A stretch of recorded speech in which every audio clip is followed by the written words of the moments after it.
Complete হয়ে গেছে। তো গাইস পুজো কমপ্লিট হয়ে গেছে, তো দেখতে পাচ্ছ। এর মধ্যে চিনি দেওয়া হয়নি তো।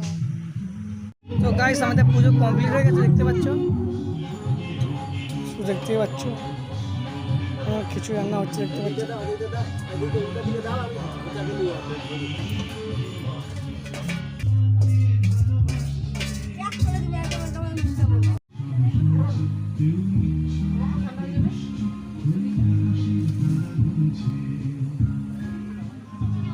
দেখতে পাচ্ছ সবাই বসে গেছে খেতে।